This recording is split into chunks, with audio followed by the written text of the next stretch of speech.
As I said earlier, my name is Brian White. I'm so glad you're here this morning as we gather. I want to say welcome to everyone online as well. I know several people who are out of town, but they are watching us, or at least they said they were.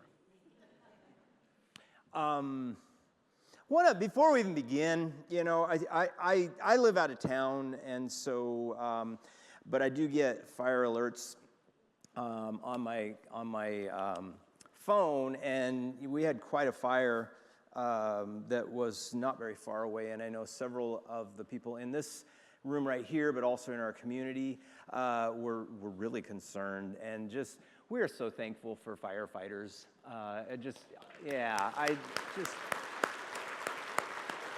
Man.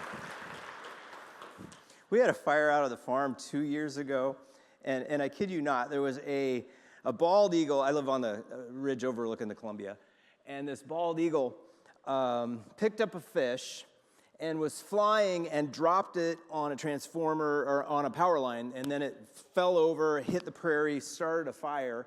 At the very same time, there was somebody hit a transformer in one of the farms just north of us, and our whole electricity went out, which our main defense is irrigation. And so for like 2 days, I was out there in the prairie with my weed whacker, just trying to clear everything.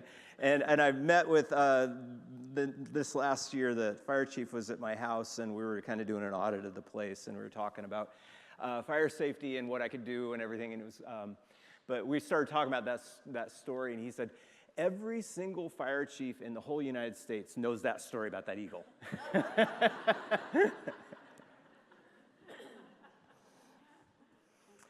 So, as I said earlier, today it's Memorial Day and Pentecost Sunday. And, Memorial Day was set apart to remember those who gave their lives in service to our country. And it's a very holy thing to remember them, and we'll do so today. Memorial Day, I think, has also become something else over the years, and it's a day that we visit the graves, and we lay the flowers, and we remember, and we say the names out loud of those who we've lost. Soldiers, and parents, and children, and our friends, the people who we have loved, the people who we are still loving, people that we're still missing. And I have a feeling many of us are carrying someone with us this morning as we gather for worship. And maybe you're thinking about them all week long, and maybe you haven't even spoken their name out loud for quite a while, but they're with you. And underneath all of it, if we're honest, we ask questions. Where are they now? And what does it mean that we're still here? Peter has a great deal to say for us today. Last week, if you remember, we ended with the resurrection and with the powers that are under his feet and the empty tomb on a Sunday morning, and our hope grounded in what Christ has already done. And this week, Peter slows down, and we're going to spend time inside that resurrection. And he's going to talk about what it really means. Not just for us, but for those who we're carrying on this Memorial Day weekend. Listen to 1 Peter chapter 3, 18 through 22. For Christ also suffered once for sin, the righteous for the unrighteous, to bring you to God. He was put to death in the body, but made alive in the spirit. And after being made alive, he went and made proclamation to the imprisoned spirits, to those who were disobedient long ago, when God patiently waited in the days of Noah while the ark was being built. Yeah, that's very random. We're going to come back to it. Then he goes on. In it, only a few people, 8 in all, were saved through water. And this water symbolizes baptism, now saves you also. Not the removal of dirt from the body, but the pledge of a clear conscience toward God. It saves you by the resurrection of Jesus Christ, who has gone into heaven and is at God's right hand, with the angels and the authorities and the powers in submission to him. You know, there's a whole lot there, and I want to unpack it all, but Peter begins with the foundation. Christ suffered once for sins, the righteous for the unrighteous, to bring you to God. Once. Not over and over, not partially, not provisionally, but once and for all, the righteous gave his life for the unrighteous. Jesus, who had done nothing wrong, gave himself for us, who have done plenty wrong. And the reason was very simple. Peter says, to bring us to God. That's like the whole gospel sifted down to 11 words, right? Christ suffered once for sins to bring you to God. The next, Peter says something I think we all need to hear, and that is, he was put to death in body, but made alive in spirit. Jesus really died. His body, he died. But the Spirit of God made him alive. It's the same Spirit that we read about in Genesis that hovered over the waters in the first chapter. And that same Spirit that anointed him at his baptism, the same Spirit was poured out at Pentecost, the birth of the church. That's the day, both of those days, we celebrate this morning the birth of the church, the Spirit that raised Jesus from the dead. Same Spirit. The very same Spirit that lives in us today. Then Peter says, like I said, something, it's pretty strange. After being made alive, he went and made proclamation to the imprisoned spirits, to those who were disobedient long ago when God patiently waited in the days of Noah while the ark was being built. Now, I'll tell you right now, those two verses have just puzzled the church for centuries. And I mean, really. And there are entire books just written trying to figure out what the heck Peter was talking about right here. And I want to pronounce the gospel in this passage as just simple as we can, because we could talk about this all day long. Peter was drawing on a story, how all his readers would have known. In the ancient world back then, there was a belief that certain spiritual powers had rebelled against God all the way back to the time of Noah. Dark powers had been pulling the world into chaos. I mean, for generations. And Peter is saying here, when Christ rose from the dead, he proclaimed victory over those rebellious powers. Their reign, their authority, it's over. It's done, finished. And like I said, we could talk about that all morning long, but I'm going to want to have lunch. And so there is what this is saying, as simple as we can, what we need to hear. There is absolutely no corner of reality. There is no power in heaven. There is no power on earth. There is no power under the earth that has not received notice that Jesus reigns. Nowhere. Not one. Every power that has ever opposed God, every force that has ever hurt us, every shadow that has ever made us afraid, every authority that has taken from us what we have loved, they're all on notice, and they all know it. And then Peter, he keeps going with the story of Noah. And I actually think that's why it's in there, but I won't go into that. But he writes, in the ark, only a few people, 8 in all, he says, were saved through water. Now here's the deal. In the Bible, water it's never that simple. It's never just water. From the very, very, very first verse in the Bible, water is chaos. The deep, the dark, it's the thing that swallows and drowns. Hebrews were drastically afraid of water. So from the very first verse in the book of Genesis, the Spirit of God, it says, is hovering over the chaos of the deep and brings forth life.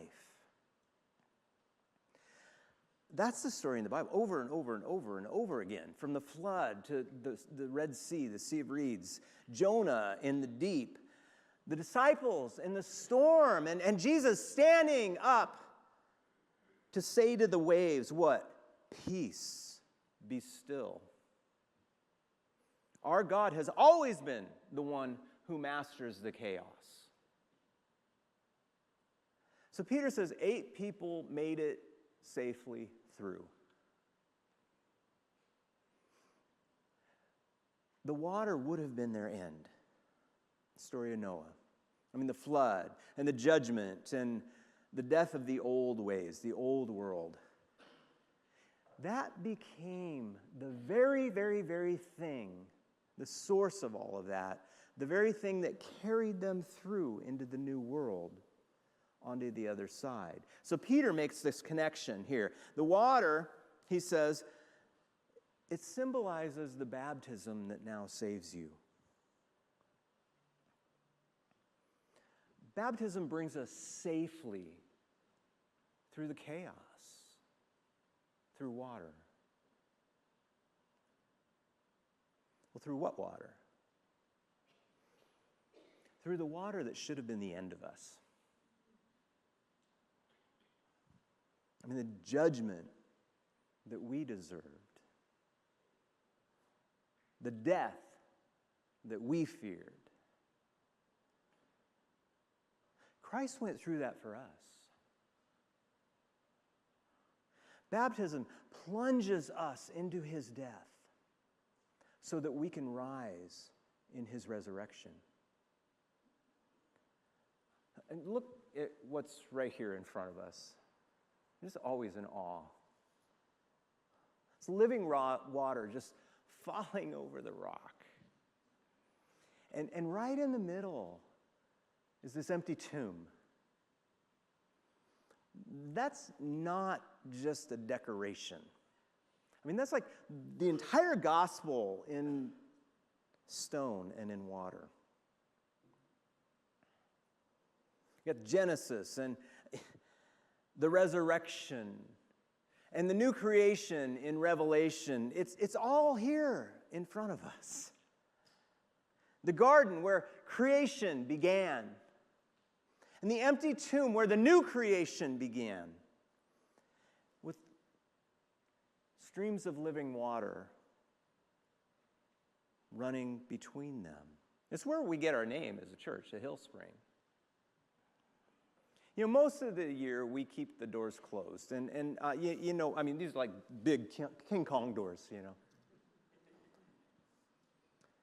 And when we open them, honestly, the water is so loud you can't hear yourself or anything else. But also, the big deal is the force of it just blows the papers off the music stands all over the place. And it's a true story. But every once in a while, you know, like baptisms, obviously, we open those doors. And that water is just, it's loud and it's uncontainable. That's grace. That is grace, church. And we try to tame it behind the glass. But when it actually comes out, it is louder and it is stronger than anything we can actually manage. And every person that's been baptized in that pond is baptized in front of that tomb, the empty tomb, with living water falling the whole time. You know, we talk about baptism in terms of an outward sign of an inward grace at this church. Outward sign of an inward grace. Baptism, it's a celebration. The water is a sign of an experience. Grace, God's grace, is at work in someone's life. And when we hear that, sometimes we think, well, the water doesn't matter. And that's not what that means. The sign and the grace, they're not separate. The sign is where the grace meets you. When you're baptized, something real is happening. You're publicly marked as belonging to Christ. You're plunged into his death, and you're brought up in his resurrection, and you are claimed by the one who reigns. Peter says the sign is not about getting your skin clean. He says the sign is the pledge of a clear conscience before God. It's a public confession that says, I belong to Christ. I have been brought through the water. I am not who I used to be. We have a second baptismal, and I'm so excited about this. It's new this last year or so, inside the building. And it's a cross set in the floor right here. It's modeled after some of the early baptismals in the early church. And you descend down one of the arms of the cross, right? You're buried with Christ in the heart of it all. And then you rise, a new creation. You come through the cross and rise on the other side. This is what Peter says baptism is. We're buried with him so that just as Christ was raised, we too might walk in the newness of life. And at this font, you descend into death, and you journey through the cross, and you rise to new life.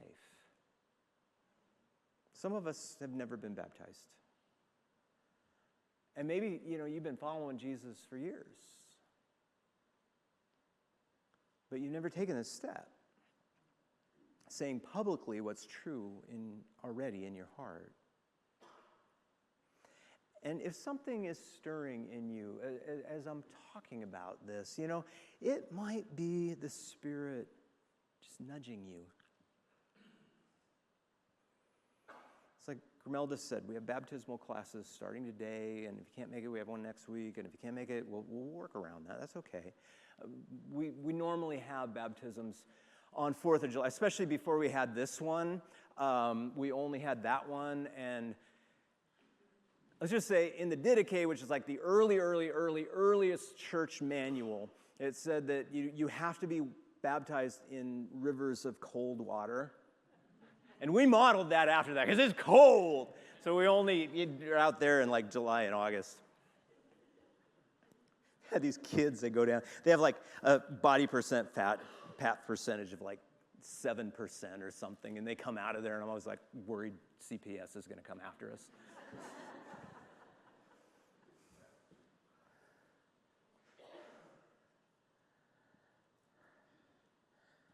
There's room for you in the water. I want to bring this all home on Memorial Day, though. Of all the Sundays in the year, I think today is the Sunday that this passage has just been waiting for. Everyone we're remembering, the names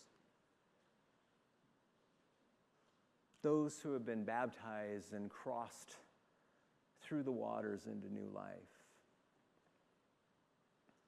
They have died with Christ. They have gone through the waters, and they have risen. The first baptism prepared them for the final one. When they passed through the waters of death, the waters that we wept beside as they did,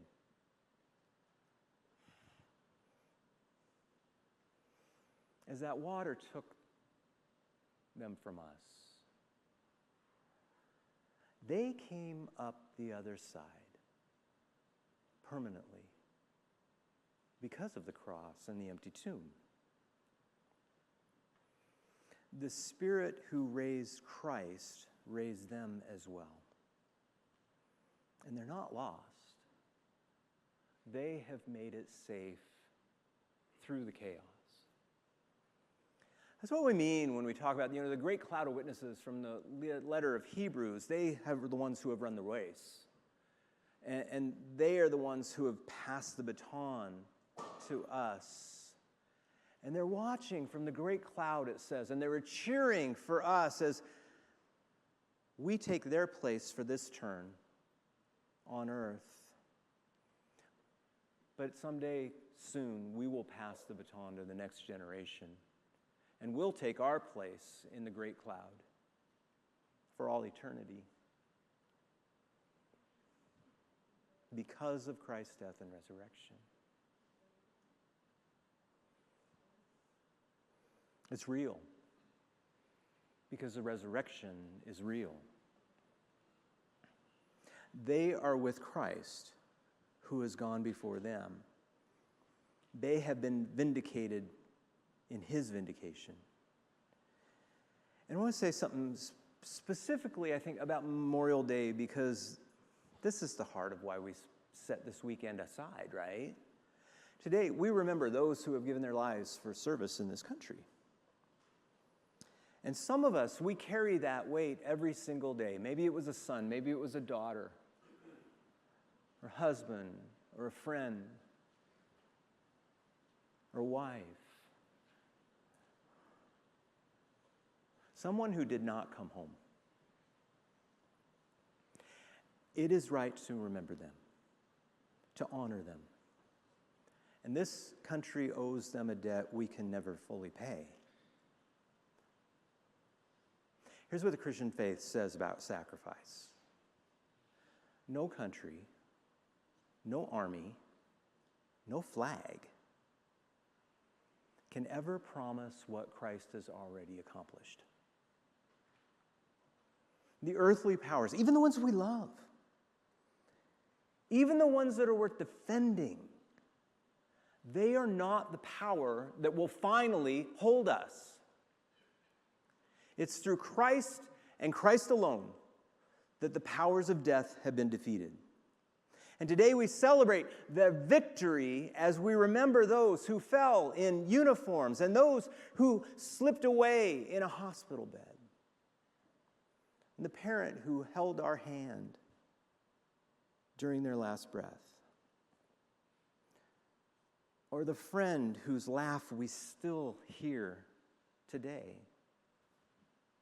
in our heads. Those who have been brought safely through the water because of the death and resurrection of Jesus. Now, for some of us, the faith of that one we're remembering is just clear. And we knew where they stood.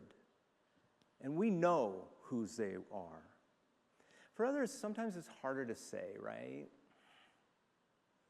Maybe their faith was quiet, they didn't talk about it. Maybe it was complicated, or maybe, honestly, we just don't know. We remember them today. And when we light a candle and we remember their name, we are entrusting them to the one whose victory reaches further than we can ever see. We're placing them in the hands that are wider and kinder than ours are. You know, the Bible pronounces Jesus as judge, also as advocate, and also as Savior. All three in one. The one who gave us life is the one who we rest our life in. I mean, that's not denial. That's faith. That's faith. Faith that the same Christ who suffered for the righteous suffered for the unrighteous and holds every single life in his hands, in hands that are kinder than ours. The one who judges is the one who gave his life for us. That is a very good advocate to have. Listen how Peter ends the passage. He has gone into heaven as at God's right hand with angels and authorities and powers and submission. This is like the highest point of 1 Peter. Everything has been building toward this verse. Christ has gone to heaven. He is at God's right hand. And every power, every angel, every authority, every force in the cosmos is in submission to him.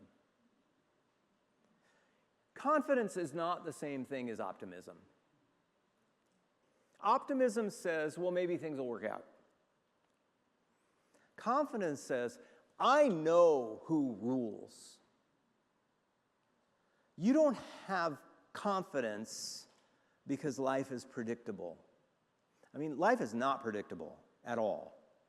I mean, you bury somebody. You know this. You watch the news this week. You know this. You know how unpredictable life can be. But you have confidence because Christ has risen. Because Christ reigns. Because the powers that took from us who we loved are not the power that have the last word. Because the last word has already been spoken. And it was spoken on an empty tomb on a Sunday morning in a garden.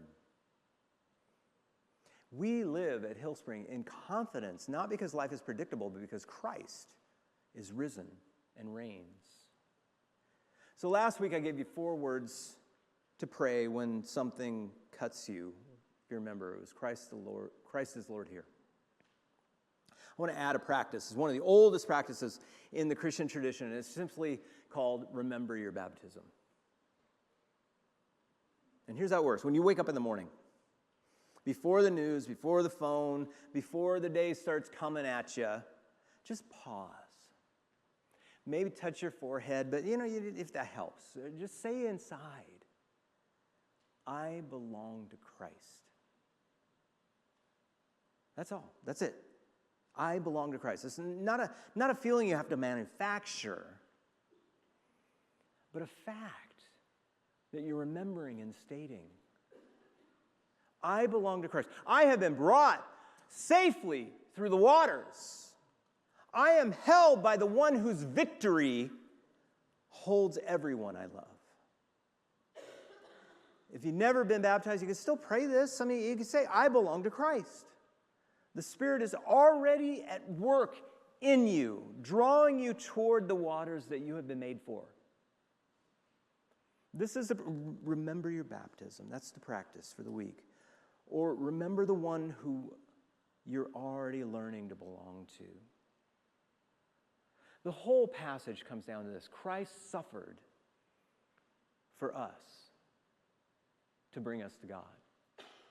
He was put to death, the Spirit raised him, victorious over every power that has ever opposed God.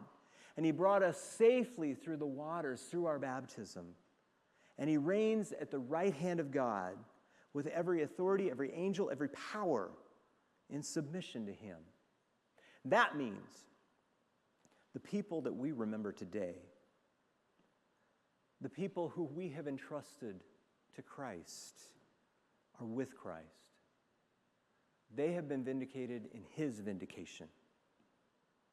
They have come through the other side of the waters. The cloud of witnesses is real. And the hope we carry on Memorial Day is the hope that we carry every day. Christ's victory holds everyone we love who trusted him. A couple minutes, we're going to do something together. We have candles set up. You're going to be invited, if you'd like, to come forward and light a candle in memory of someone who has gone before you. Maybe for someone who gave their life in service to this country. Maybe for a parent or a spouse or a child or a friend.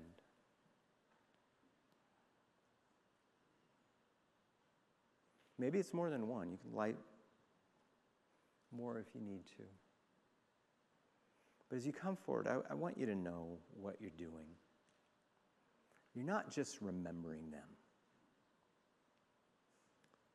You're confessing where they are. You're saying physically with your body what Peter has been saying with words. The one who has gone before holds them. And the water they passed through, that was not the end. The cloud of witnesses is real. And all too soon, we're going to take our place alongside them for all eternity in Christ. Let's pray, and then just invite you to come forward as you're moved. Risen Christ, you have gone before us through every water we're afraid of. You suffered once for the unrighteous to bring us home. You have been raised by the Spirit. You reign at the right hand of the Father with every power and submission. And today we remember those who have gone before, those who gave their lives in service for this country, those who slipped away quietly, those we knew well, and those we are still learning to grieve.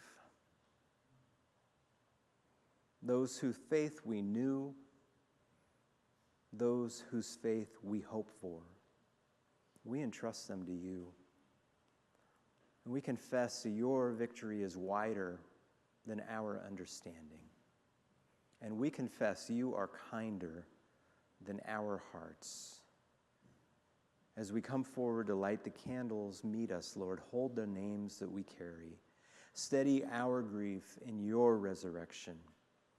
In the name of the one who has gone before and prepared a place for us, Jesus Christ, our risen Lord.